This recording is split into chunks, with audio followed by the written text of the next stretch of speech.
kuatkan tekad, kuatkan hati. Negeri ini memanggilmu kawan. Belajar bergerak berbagi untuk negeri. Guru penggerak majukan pendidikan.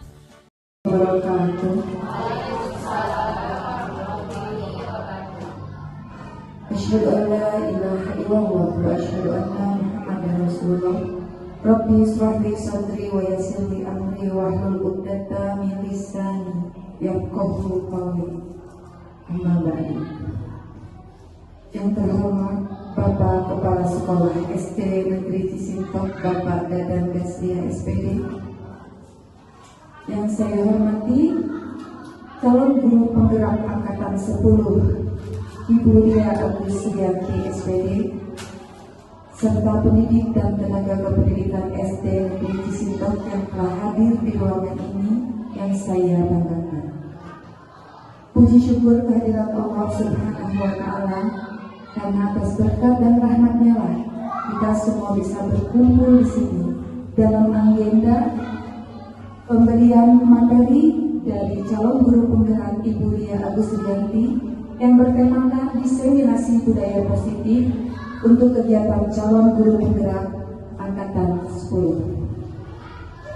Salawat serta salam senantiasa kita limpah curahkan kepada junjungan kita, baginda kita, Nabi besar Muhammad. Semoga kita termasuk ke dalam umat yang diberikan syafaat di hari akhir kelak. Amin ya Allah. Bapak Ibu yang saya hormati, mohon izin saya sebagai moderator pembawa acara hari ini untuk membacakan kegiatan hari ini.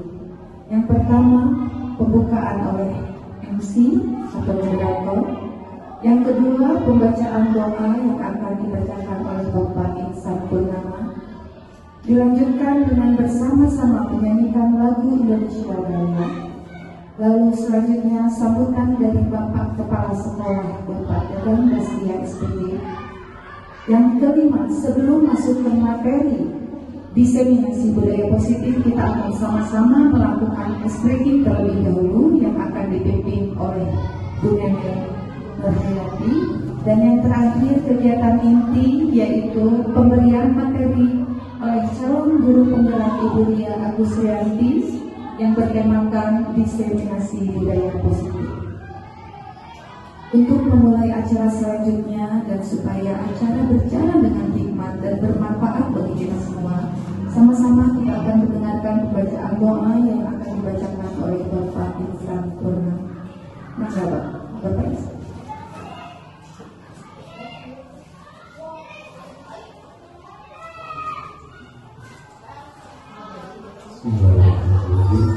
Assalamualaikum warahmatullahi wabarakatuh.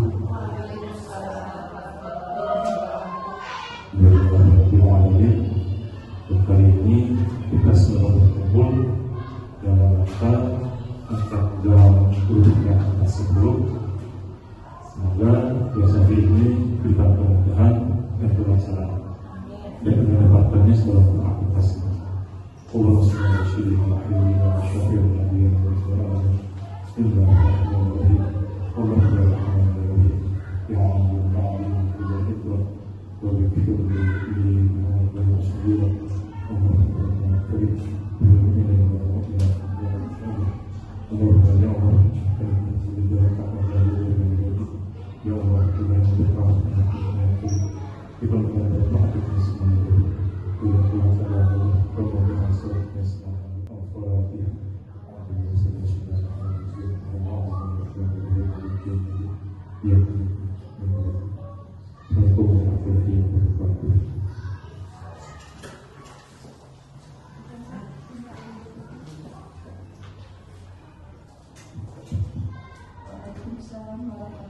Wabarakatuh. Terima kasih Pak Ihsan.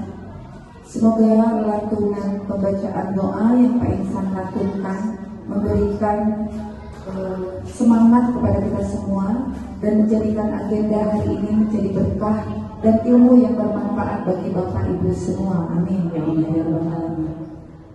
Selanjutnya, mari sama-sama kita menyanyikan lagu Indonesia Raya. Mohon izin Bapak Ibu untuk berdiri sejenak.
Silakan duduk kembali.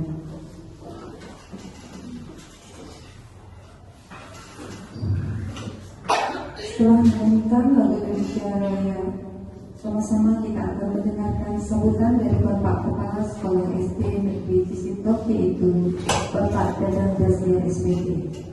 Mangga Bapak.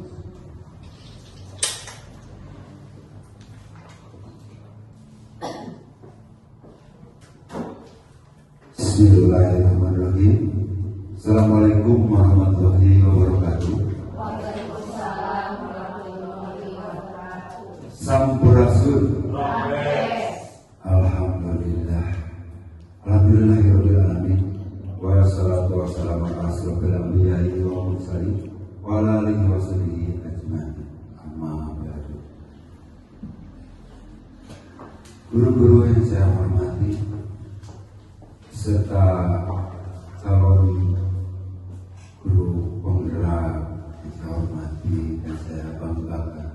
Saya ucapkan terima kasih pada pengatur acara telah memberikan waktunya untuk menyampaikan sepatah atau dua patah kata tentang calon guru penggerak. Alhamdulillah, pada hari ini kita bisa berkumpul dalam melaksanakan program-program yang diterima dari calon guru penggerak. Dan alhamdulillah, antusias dari guru-guru pun kepada guru penggerak yang ada di SD Cisintok ini semuanya kelihatannya sangat aktif dan mendukung sepenuhnya. Alhamdulillah, di SD Cisintok ini sudah beberapa guru menjadi calon guru penggerak. Dan Bapak sebagai kepala sekolah di SDN Cisintok, saya siap mendukung untuk menjadi calon guru penggerak atau kepada guru penggerak. Maka daripada itu, kepada semua calon-calon dan guru guru penggerak, berusaha, bertanyalah gimana caranya supaya menjadi calon guru penggerak. Setuju? Bapak atas nama dari SDN Cisingkok sebagai kepala sekolah, sekali lagi saya siap mendukung, dalam arti kata tuturi handayani, mendorong dari belakang.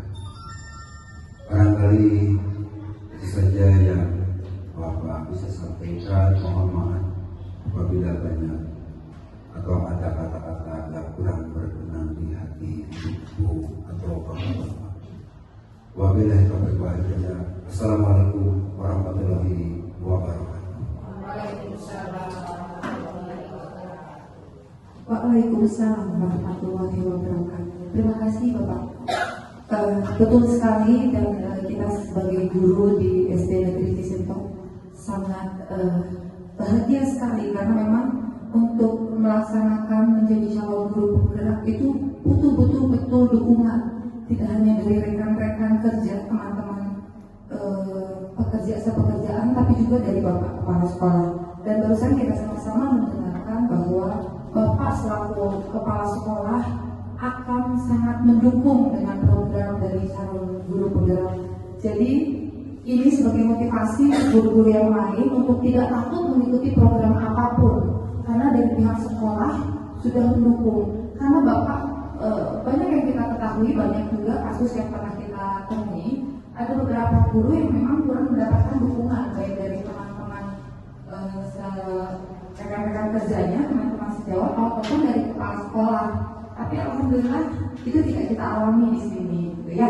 Kita ketika ada satu yang menjadi guru penggerak seperti kemarin Bu Anissa, alhamdulillah kita semua ikut berperan aktif dari mulai Bu Anissa, dari mulai pertama kali mengikuti Lokarno sampai terakhir, kita pun sangat berperan aktif dan Bapak Kepala Sekolah pun sangat mendukung. Dan yang sekarang angkatan 10 itu kuliah pun sama.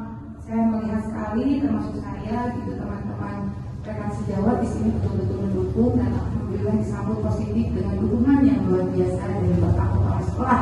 Tepuk tangan untuk SD Negeri Cisingkok.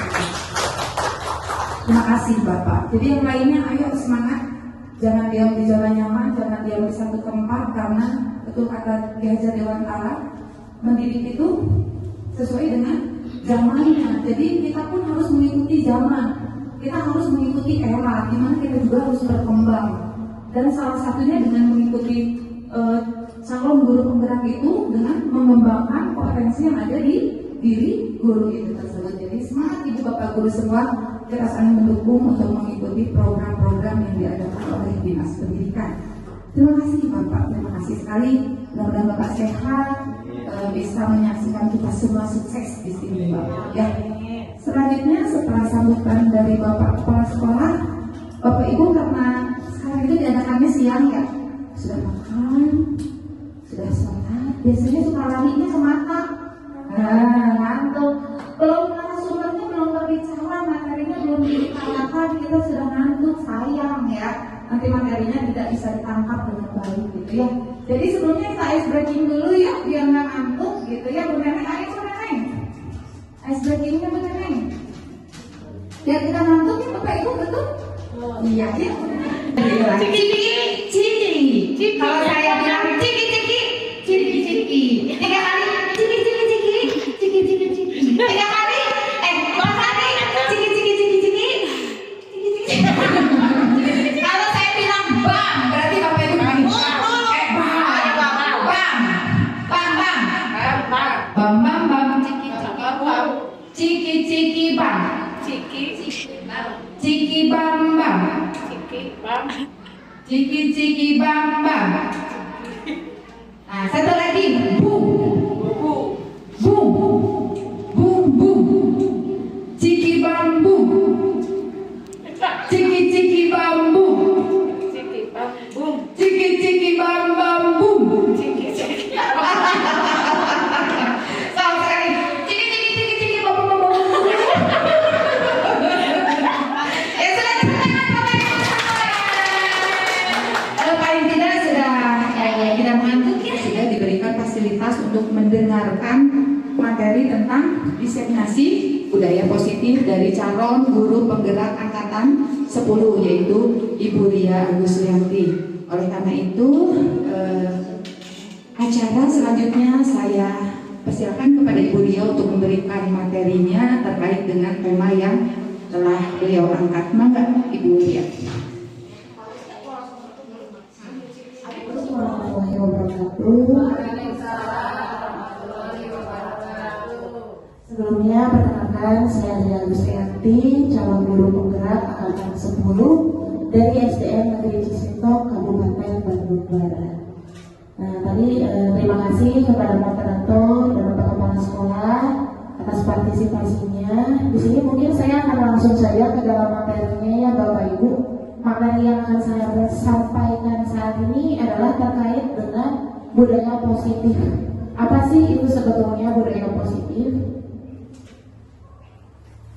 Nah, kita bisa lihat di sini perwujudan dari nilai-nilai atau keyakinan universal yang diterapkan di sekolah. Budaya positif yang diterapkan di sekolah adalah salah satu perwujudan dari visi.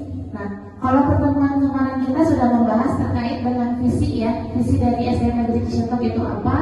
Nah, visi tersebut kita implementasikan atau kita wujudkan pada budaya positif yang mengandung nilai-nilai kebajikan sesuai dengan tujuan pendidikan nasional dijabarkan dalam profil pelajar Pancasila.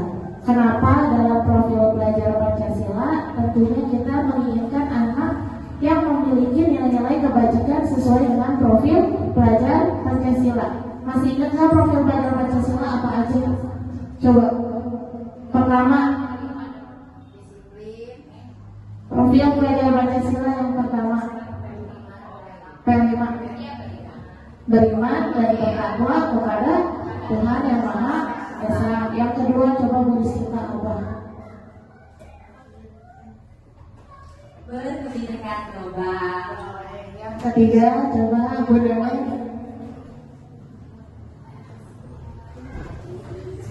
Kenalan kritis. Yes, boleh. Terus selanjutnya apa?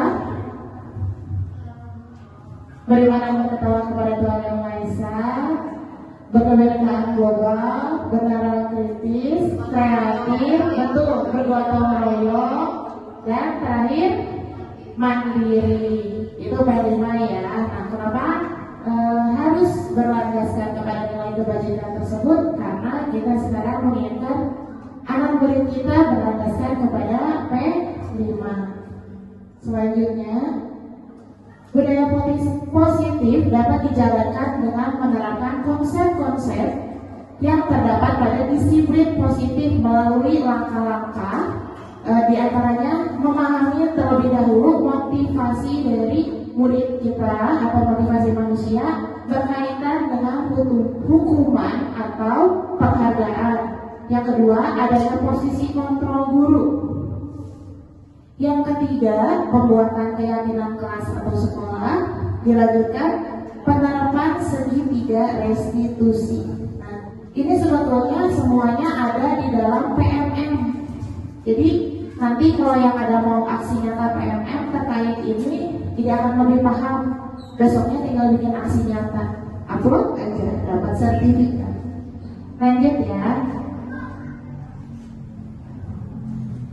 Dalam mewujudkan budaya positif diperlukan kolaborasi yang baik antar warga sekolah. Nah, seperti sekarang juga termasuk ke dalam perwujudan budaya positif. Di sini kita berkolaborasi mewujudkan pembelajaran secara bersama-sama. Lanjut, jika budaya positif telah terwujud, maka akan terciptanya murid yang merdeka dan bahagia, guru yang saling mendukung dan menguatkan, serta lingkungan sekolah yang nyaman dan aman. Tentunya lingkungan sekolah yang nyaman dan aman menjadi kunci ya untuk murid kita untuk merasakan bahwa sekolah itu merupakan rumah kedua, supaya pembelajaran yang kita berikan dapat secara maksimal masuk kepada anak. Nah, sekarang apa sih disiplin positif itu?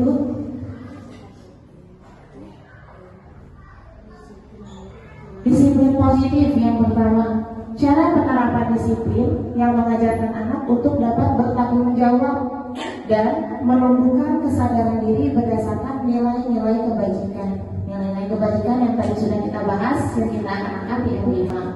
Nah, disiplin positif itu sendiri dapat mengontrol diri dalam melakukan segala tindakan. Jadi kita menginginkan murid yang dapat bertanggung jawab dan mengontrol tindakannya jika memang budaya positif dan disiplinnya sudah mulai kita ajarkan.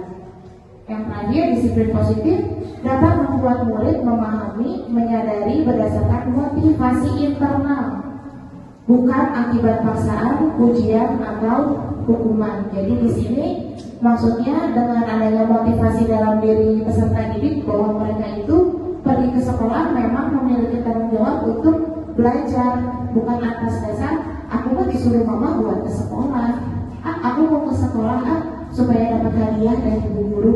Bukan seperti itu, tapi punya kesadaran sendiri bahwa saya pergi sekolah untuk menuntut ilmu. Selanjutnya,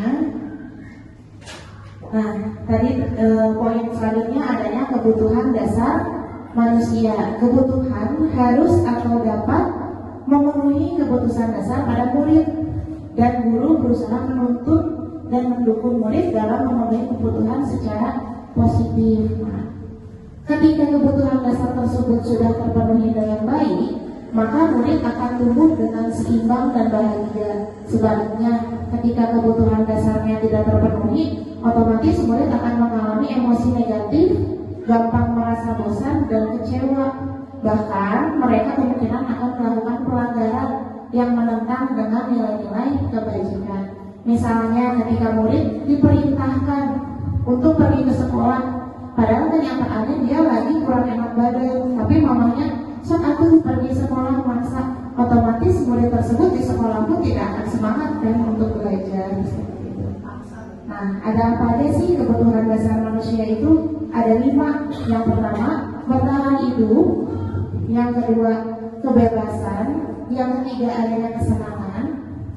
Yang keempat, penguasaan. Dan terakhir, cinta dan kasih sayang. Jadi kasih sayang dan rasa diterima sebetulnya. Nah, selanjutnya mungkin nanti akan saya sampaikan apa saja maksud dari 5 kebutuhan dasar ini. 5 kebutuhan dasar yang memang harus dimiliki dan memang menjadi dasar murid kita berperilaku di sekolah. Yang pertama, bertahan hidup. Di sini dalam kebutuhan dasar ini, murid ingin menjadi suatu kebahagiaan dalam kelompok. Kok kasih sayang, ya? Nah, bertahan hidup. Kebutuhan hidup meliputi kesehatan, rumah, makanan, kebutuhan biologis atau merasa aman. Jadi contohnya seperti ini. Ketika kita ada suatu murid pergi ke sekolah tetapi belum sarapan, otomatis di sekolah dia belajarnya akan seperti apa? Tidak fokus ya, tidak fokus, lemas, karena kebutuhan dasarnya dia dalam bentuk makanan tidak terpenuhi. Ataupun misalkan murid tersebut tadi contoh yang lagi nggak enak badan, tapi diwajibkan untuk pergi sekolah, otomatis dia terpaksa kan, karena adanya motivasi eksternal tadi. Jadi di sekolah pun dia tidak akan fokus, tidak bisa menerima pembelajaran dengan maksimal. Yang kedua, adanya kasih sayang dan rasa diterima. Ini yang kedua dari kebutuhan dasar manusia, yaitu dalam kebutuhan dasar ini, murid ingin menjadi suatu bagian dalam kelompok. Jadi dia ingin merasa disayang, diterima dan diakui dalam kelompoknya. Kayak sekarang banyak banget murid yang sudah bullying ya, otomatis mereka merasa tidak nyaman dan merasa tidak ada di kelompoknya gitu. Jadi kemungkinan pembelajaran pun tidak akan berjalan secara maksimal. Yang ketiga, kebebasan atau freedom. Anak-anak dengan kebutuhan kebebasan yang tinggi menginginkan pilihan. Mereka perlu banyak bergerak, mencoba hal baru, tidak terpengaruhi oleh orang lain. Nah, kebebasan selanjutnya, kebebasan bukan berarti memberikan mereka melakukan apa saja. Itu enggak ya. Jadi kita tidak boleh, oh ya besok aja udah bebas, udah merdeka, bebas mau ngapain aja. Enggak seperti itu. Karena tetap kita harus melihat dari kebebasan pertama, kesempatan membuat pilihan. Jadi anak dibolehkan membuat pilihannya, menyeruakan pendapat dengan percaya diri, memberikan kesempatan untuk mencoba hal-hal baru dari kebebasan freedom itu sendiri. Yang keempat, adanya kesenangan atau fun, kebutuhan untuk mencari kesenangan, bermain dan tertawa. Sudah pasti di sekolah anak-anak pengen senang ya. Kalau mereka senang pasti mereka merasa nyaman. Nah, yang kelima, penguasaan atau benar. Penguasaan atau power. Nah, ini yang kadang kita sulit buat mengendalikan. Kebutuhan ini berhubungan dengan kekuatan untuk mencapai sesuatu, menjadi kompeten, terampil, diakui atas prestasi dan keterampilan kita, didengarkan dan memiliki harga diri. Atau dalam hal ini biasanya murid ingin menjadi sosok pemimpin. Jadi karena mereka sudah percaya diri, kalau misalkan dapat kita arahkan ke arah yang positif bakatnya, nggak masalah. Tapi kadang kita menemukan murid yang memang malah aku bisa ini udah baik aku aja, sampai akhirnya mereka tidak melihat teman-temannya di kelas. Jadi mereka ingin power, pengen punya kendali sendiri di kelasnya.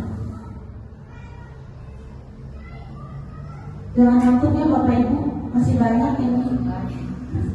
Yang kedua, motivasi perilaku manusia. Nah, terdapat 3 motivasi ini di sini yang saya tuliskan. Pertama, untuk menghindari ketidaknyamanan atau hukuman. Yang kedua, untuk mendapatkan imbalan atau penghargaan dari orang lain. Yang ketiga, menjadi pribadi yang diinginkan dengan menghargai diri sendiri berdasarkan nilai-nilai yang dipercaya.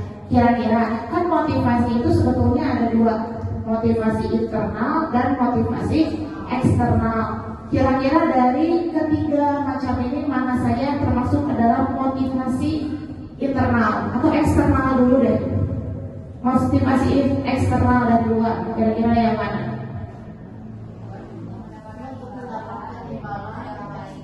Untuk mendapatkan imbalan itu eksternal, oke, catat. Terus internalnya kira-kira apa? Untuk menjadi pribadi yang diinginkan. Oke, kita lihat. Tadi motivasi ada 2, eksternal, betul. Eksternalnya untuk menghindari ketidaknyamanan atau hukuman, keduanya untuk mendapatkan imbalan atau penghargaan dari orang lain. Sedangkan motivasi internalnya bagaimana seorang memiliki kesadaran diri dan rasa tanggung jawab untuk menjadi pribadi yang lebih baik lagi tanpa adanya paksaan dari orang lain. Cuman di sini kita sebetulnya kadang kita berpikir reward itu bagus buat anak, penghargaan bagus, tetapi reward dan penghargaan yang berlebihan itu akan meminimalisir motivasi si eksternal. Jadi takutnya ketika kita terus-terus ngasih reward, ngasih penghargaan, yang tadinya anak punya kemampuan untuk aku mau belajar karena aku pengen pintar, malah jadi aku mau belajar, mau ke sekolah supaya dapat hadiah dari bu guru. Takutnya menjadi seperti itu, jadi memiliki motivasi secara eksternal. Nah, kita sudah masuk ke dalam posisi kontrol. Ada 5 juga sama posisi kontrol pada guru. Yang pertama, sebagai penghukum. Yang kedua, pembuat rasa bersalah. Yang ketiga, adanya teman. Yang keempat, pemantau. Dan yang kelima adalah manajer. Jadi selain tadi kebutuhan dasar, motivasi, adapun 5 posisi kontrol yang harus dimiliki guru. Jangan salah sebut ya Ibu, kontrol ya. Yuk konsentrasi. 5 salah satunya ini. Oke, kita akan bahas yang pertama sebagai penghukum. Guru berperan sebagai penghukum dengan memberikan konsekuensi secara langsung. Jadi misalkan ketika ada anak yang terlambat datang ke sekolah, kita nggak tanya dulu nih kebutuhan dasar dia apa, kenapa kamu terlambat, tapi kita malah kamu terlambat sekian menit, kamu dihukum, silakan lari ke lapangan. Itu sebetulnya tidak boleh, karena itu maksudnya adalah hukum. Tujuannya ialah menegakkan aturan dan memastikan murid memahami konsekuensinya. Selanjutnya ada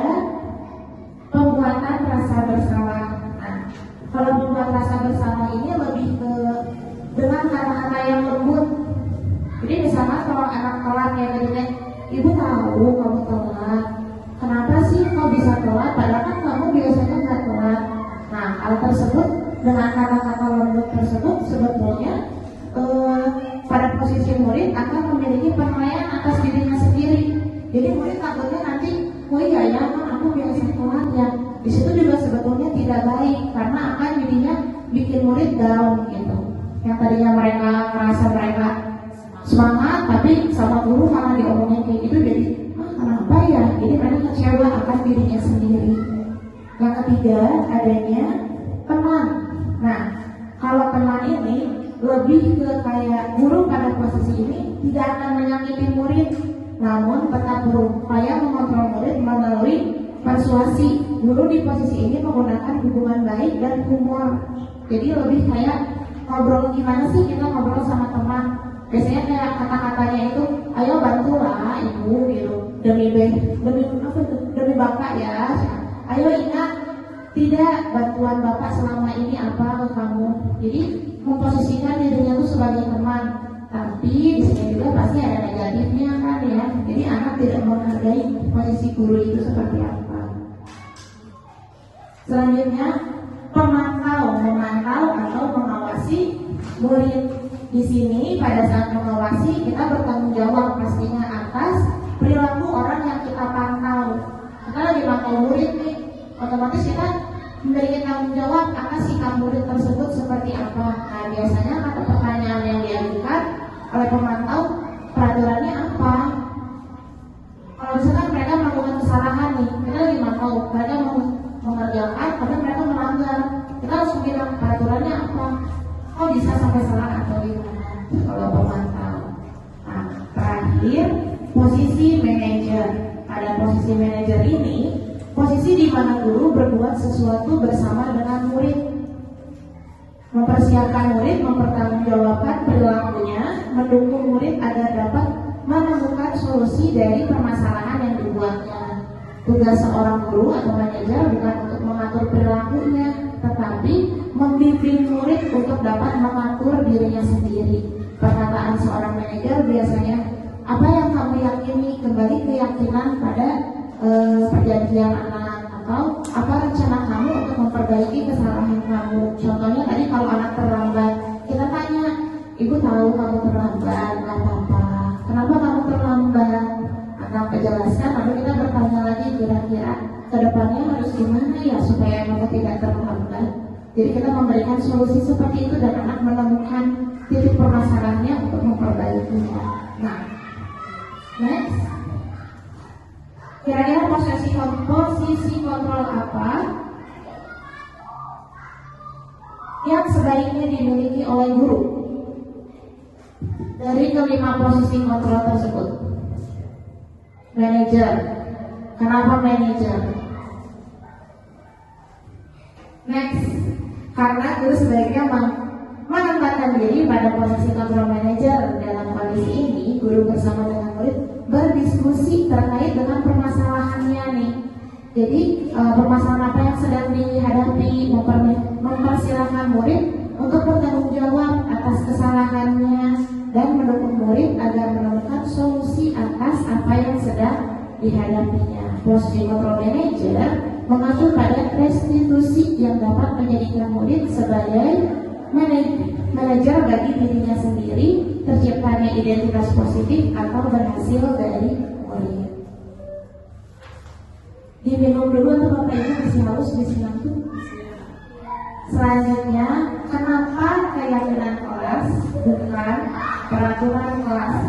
Kita tahu banyak awalnya sekarang bersedia kenapa keyakinan kelas. Karena kalau keyakinan kelas itu dibuat oleh dua belah pihak, pihak guru dan pihak murid yang disepakati bersama untuk dipatuhi. Tapi kalau peraturan kelas itu hanya dibuat oleh satu sisi saja, pihak guru, kemudian murid hanya perlu mentaatinya saja. Next.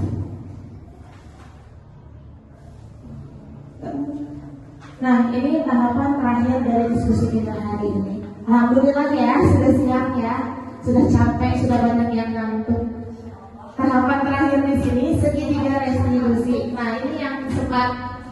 menjadi buah bibir, enggak buah bibir sih, menjadi pembicaraan. Kenapa harus segitiga restitusi? Restitusi adalah proses menciptakan kondisi bagi murid untuk memperbaiki kesalahan mereka sehingga mereka bisa kembali pada kelompok mereka dengan karakter yang lebih kuat. Restitusi belajar dari kesalahan. Kalau zaman dulu, zaman kita masih SD atau zaman kita sekolah, kita punya kesalahan hukum. Dan apa kalau teh budak teh salah. Misalkan kita mabal zaman dulu di sekolah sih nggak boleh belajar. Nah, hal itu tuh tidak berlaku pada zaman sekarang. Zaman sekarang diubah menjadi apa yang disebut dengan restitusi. Tapi bagaimana kita sama-sama murid mencari kesalahannya untuk memperbaikinya. Nah, langkah-langkah dalam restitusi itu ada 3, Bapak Ibu. Yang pertama, menstabilkan identitas. Yang kedua, validasi tindakan. Yang ketiga, menanyakan keyakinan. Jadi ada 3 langkah di sini. Pertama, menstabilkan identitas di sini. Saat anak berbuat salah, artinya ada kebutuhan dasar kan, pasti yang dia butuhkan itu apa. Jadi kayak tadi, dia datang terlambat, otomatis ada alasannya nih, kenapa.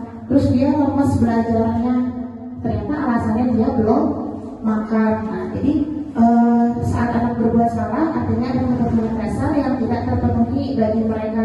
Saat kondisi emosional atau lagi emosi gitu, otak tidak akan mampu berpikir secara rasional. Kita aja kalau lagi emosi nggak bisa ya cari solusinya seperti apa. Tapi pada segitiga restitusi di sini, guru berupaya menstabilkan identitas anak.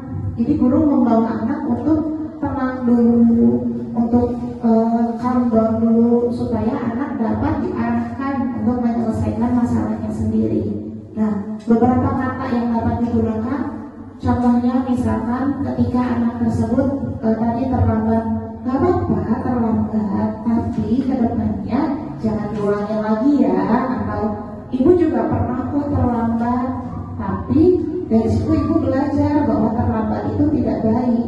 Besok ibu akan pergi lebih pagi lagi, awal lagi. Itu menstabilkan identitas. Yang kedua, validasi tindakan.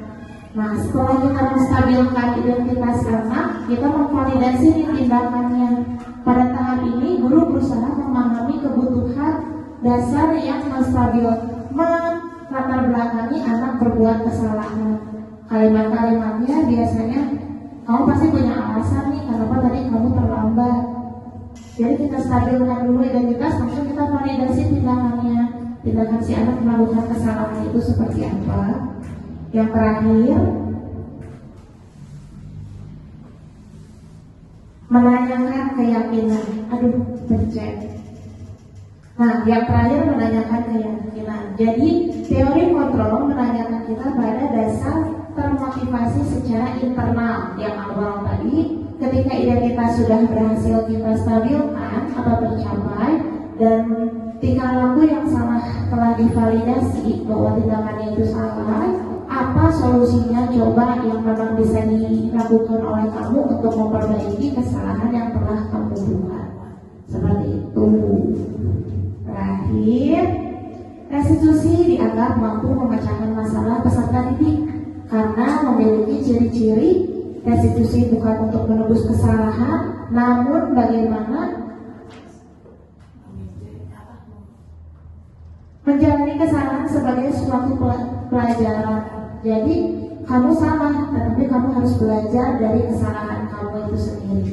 Restitusi adalah tawaran, bukan paksaan. Jadi kita memberikan solusi untuk anak memperbaiki, tapi bukan paksaan. Kamu harus seperti ini, kamu harus ini karena kamu salah. Yang ketiga, restitusi mencari kebutuhan dasar yang mendasari tindakan.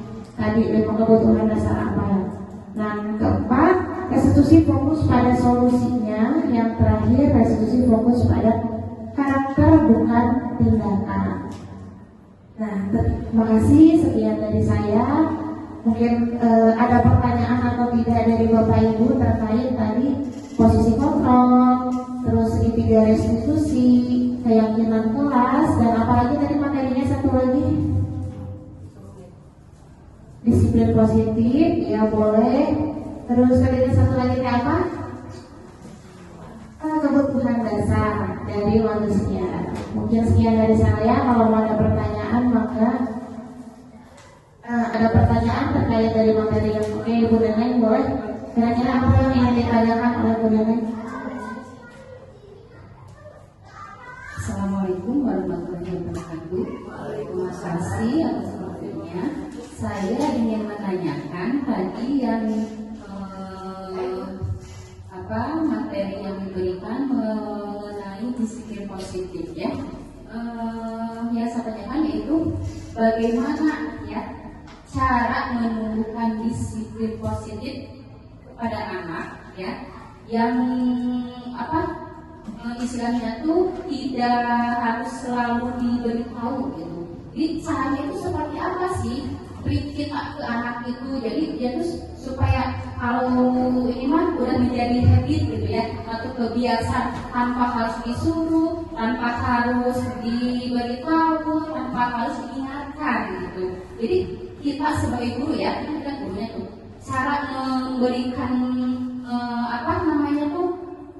menasehatinya atau cara-caranya, trik-triknya itu seperti apa gitu, supaya dia tuh menjadi suatu kebiasaan untuk dirinya, untuk tidak selalu diberitahu, dia sudah tumbuh dalam dirinya itu kebiasaan baik gitu kan, seperti itu. Terima kasih atas waktunya. Wassalamualaikum warahmatullahi wabarakatuh. Untuk pertanyaan dari Bulan, bagaimana kita untuk menurunkan habit dari anak itu sendiri supaya anak tersebut dapat memiliki kesadaran diri tanpa harus adanya dorongan dari kita lagi sebagai guru gitu ya. Sebelumnya tadi sudah saya sampaikan juga bahwa yang pertama kita harus tahu dulu nih kebutuhan dasar apa dari anak tersebut. Asesmen diagnosis awal itu sebetulnya perlu, karena kita harus mengetahui bagaimana sih latar belakang murid kita. Kenapa murid kita misalkan terus-terusan melakukan kesalahan tersebut dan disiplin-disiplin nih. Nah, kita harus tahu dulu sebelumnya melalui asesmen diagnosis awal, yang kemudian kita cari strategi atau solusinya seperti apa untuk anak tersebut dapat kita arahkan. Otomatis guru tuh masih amplop ya, itu masih amplop, jadi kita masih tetap harus mengarahkan, jangan capek. Cuman bagaimana caranya setelah kita mengarahkan, anak tersebut memiliki rasa bukan bersalah, tapi rasa motivasi internal. Kalau tadi kan Budanya bilang kita harus terus memberikan motivasi eksternal supaya anak itu disiplin. Nah sekarang gimana supaya motivasi internalnya? Mungkin dengan pendekatan atau sebagai manajer tadi, kita duduk bersama murid, memberikan arahan kepada dia melalui posisi-posisi kontrol yang sudah saya jelaskan tadi. Kita cari tahu dari anak tersebut apa sih yang bikin dia seperti itu. Kenapa dia terus-terusan kayak gitu? Apakah dia memiliki kebutuhan dasar di rumahnya tidak disayang, atau di rumahnya dicuekin sama orang tuanya? Akhirnya di sekolah dia bersikap mencari perhatian dari kita. Nah, kalau misalkan kita udah tahu kebutuhan dasar dan alasan latar belakangnya itu apa, mungkin kita mencari solusi bersama. Kira-kira kamu di sekolah mau gimana sih supaya bisa disiplin? Kita buatlah lagi keyakinannya bersama murid untuk kita patuhi ke depannya bersama-sama. Ada berat sih, karena kita lihat di Cisilkot ini muridnya satu kelas dulu ya. Kalau kita mau memetakan seperti itu ya sulit. Tetapi nanti ada yang namanya pembelajaran berdiferensiasi dalam kelompok kecil yang kita atur sesuai dengan kemampuannya mereka. Seperti itu. Boleh ada yang ditanyakan lagi mungkin? Sudah cukup? Sudah ya? Oke, kalau begitu terima kasih dari saya. Wassalamualaikum warahmatullahi wabarakatuh.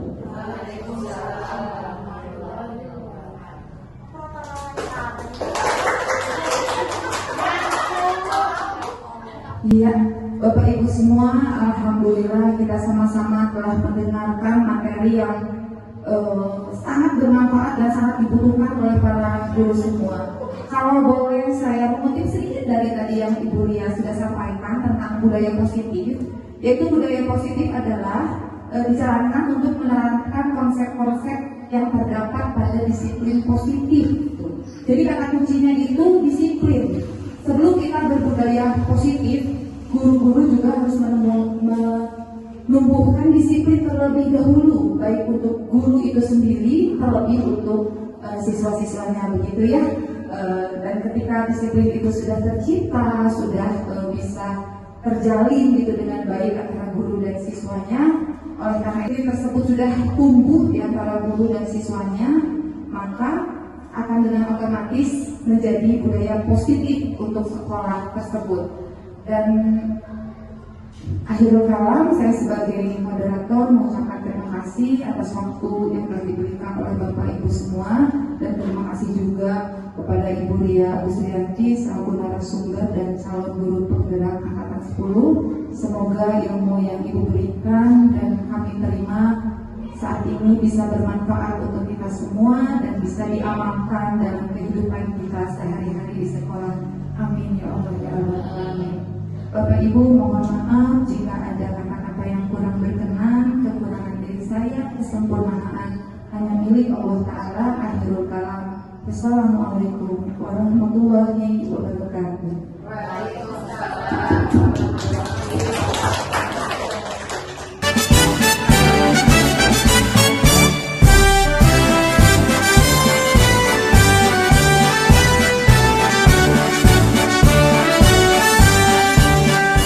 Bulatkan tekad, kuatkan hati, negeri ini memanggilmu kawan. Belajar bergerak berbagi untuk negeri, guru penggerak majukan pendidikan. Guru penggerak menghamba pada murid, kreatif rancang pembelajaran. Hargai potensi, tingkatkan prestasi, lahirkan profil pelajar Pancasila. Belajar, bergerak, berbagi untuk negeri, kita menjalin kolaborasi. Belajar, bergerak, berbagi untuk negeri, demi bakti pada Ibu Pertiwi.